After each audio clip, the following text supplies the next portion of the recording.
Assalamualaikum, selamat datang kembali di channel ini. Balik lagi dengan saya Luis Prasetyo di sini, dan saya akan membahas bagaimana Pak Manahem Ali kemudian mulai panik, guys. Kenapa mulai panik? Karena dia baru sadar ternyata Kristen itu penuh dengan referensi. Itu yang selalu saya bilang pada waktu itu dan sampai sekarang. Bagaimana teman-temannya Pak Manahem Ali sendiri sebenarnya minim referensi. Jadi selalu ketika Pak Ustadznya bilang apa, mereka percaya gitu aja. Nggak cross check dulu kepada buku-buku yang disampaikan. Makanya banyak sekali ngajarin yang keliru. Bener nggak? Kita langsung aja dengar videonya. Gimana caranya? Karena sekarang itu sangat sulit. Kenapa? Yang di Indonesia sekarang, kaum Kristiani bukan hanya tahu Alkitab bahasa Indonesia. Mereka sudah semakin tahu Alkitab bahasa Inggris dalam berbagai versi. Mereka bahkan tahu Alkitab bahasa Arab dalam berbagai versi.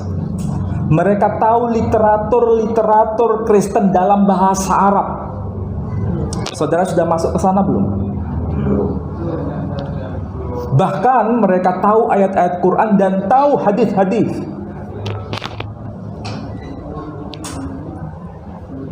Jadi perjuangan ke depan semakin berat. Kalau dulu Anda cuma bawa Alkitab bahasa Indonesia cukup selesai. Sekarang nggak bisa.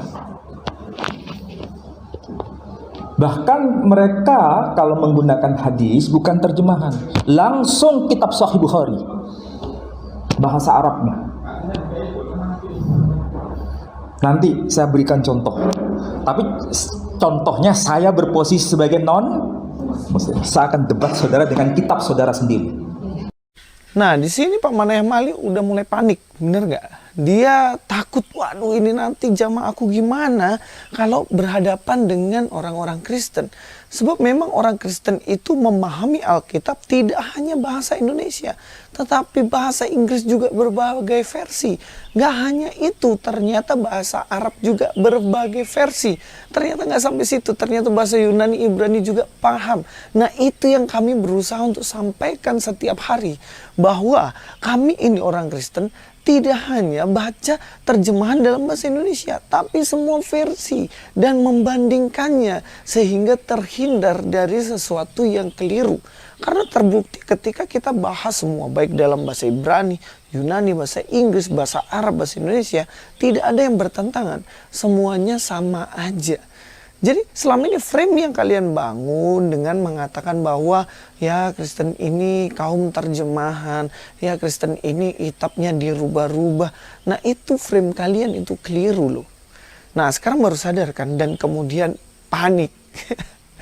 Ya selain itu juga ternyata didapati bahwa Kristen juga membaca Al-Quran. Ternyata tidak hanya dalam Al-Quran dalam bahasa terjemahan Indonesia. Ternyata sudah banyak juga yang mengerti dalam bahasa Arab. Dan jelas bahkan hadis pun pakai hadis yang sahih. Semuanya terbukti bahwa kami belajar ke dalam referensi itu.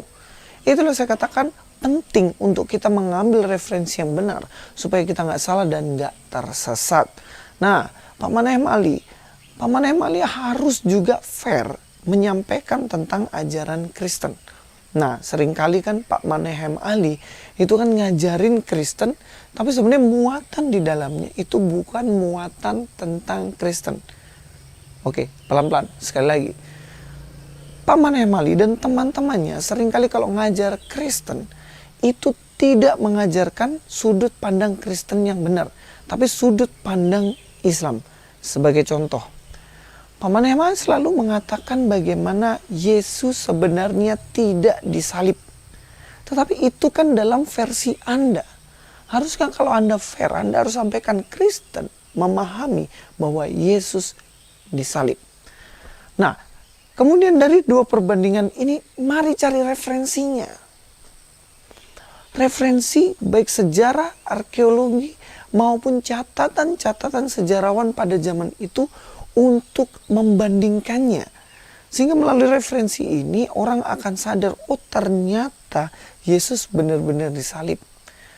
Kalau kita masuk ke dalam referensi, tentunya hal-hal bodong, pengajaran bodong, semacam yang diajarkan Pak Manahem Ali dan konco-konconya, itu nggak akan pernah terjadi. Karena semua masyarakat Indonesia akan tahu, oh ternyata yang benar ini, dengan referensi yang ini.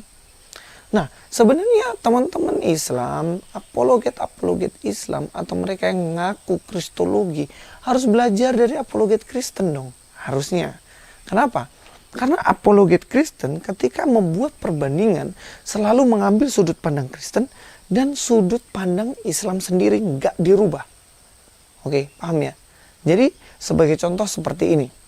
Nah, sebagai contoh ketika Islam memahami Trinitas, dalam arti Trinitasnya adalah Allah, Yesus Kristus, dan Maria, itu bukan dari sudut pandang Kristen. Itu memang benar-benar, oh itu pandangannya Muslim tentang Trinitas, yaitu Allah, Maria, dan Yesus. Tapi sudut pandang Trinitas dalam Kristen sendiri adalah Allah, Yesus, Roh Kudus. Dan bahkan ketika misalnya apologet Kristen mengatakan Roh Kudus yang dimaksud Islam adalah malaikat Jibril, dan itu pun dari sudut pandang Islam. Jadi harus belajar demikian. Nggak boleh kayak mengatakan, oh pandangan Kristen itu seperti A, padahal B. Nah, Kristen itu memahami bahwa Yesus itu sebenarnya bukan Tuhan. Karena di Alkitab bla bla bla bla. Oh, itu nggak boleh. Itu memasukkan pikiran Anda dalam Alkitab. Yang benar tuh harusnya secara fair, mengatakan secara jujur, oh dalam Kristen dan dalam Alkitab, Yesus itu Allah. Sama seperti kami mengatakan, oh orang Islam dan juga kitabnya itu menganggap bahwa Jibril itu Roh Kudus. Nah, itu fair. Nah, inilah yang pentingnya referensi. Kita memakai buku-buku yang memang menjelaskan dengan benar apa yang kita bahas. Itulah kenapa saya bilang selama ini minim sekali referensi. Contohnya kita buat makalah lah ya. Kita buat makalah contohnya. Nggak mungkin ketika kita membuat sebuah makalah, kita mengambil referensi dari buku-buku dongeng. Nggak kan? Misalnya kita bahas sejarah Indonesia 1945. Kita ambil komik Jepang yang ada hubungannya dan bahkan itu cerita fiksi. Nah, itu kan keliru. Makanya kenapa kita harus mengambil referensi primer yang menjelaskan tentang kemerdekaan di 1945. Iya kan? Nah, inilah pentingnya referensi yang benar. Dan sangat miris sebenarnya sekelas Manahem Ali, sekelas Kainama, bahkan Kainama pun mengambil referensi tidak ada sama sekali yang sumbernya primer. Sumber primer itu apa? Sebagai contoh gini, sumber primer itu buku yang benar-benar yang pertama ya. Jadi yang menjelaskan yang pertama. Contohnya seperti Konsili Nikea. Konsili Nikea ini akan menjadi sumber primer utama. Sumber primer itu adalah ketika buku itu memang mendekati dari tahun itu. Jadi kalau ada tulisan tahun 2000 itu sudah sekunder gitu. Nah, buku primer ini penting. Jangan memakai buku sekunder. Bahkan kayak nama memakai yang kemarin kami bahas, Zeraya, Sevanya, atau apa referensi apa yang katanya dari Rabi Yahudi. Padahal itu semacam Wikipedia di internet. Nah, itu kan jelas bukan sumber primer. Itu sumber sembarangan yang dicomot. Jadi kayak contohnya mau pergi, misalnya saya mau pergi ke Jogja. Kemudian ketemu di jalan arah Jogja ke kiri, dicomot aja.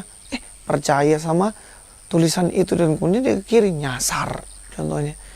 Tapi bagaimana supaya kita bisa benar-benar dapat sumber primer? Ya Google Map atau peta Indonesia.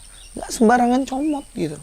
Makanya itulah dilatih untuk kritis terhadap pengajaran, dilatih untuk kritis terhadap buku, dilatih kritis untuk menanggapi semua informasi. Bukan asalkan ustadz yang ngomong percaya. Bahkan dalam Kristen kan dilatih ya.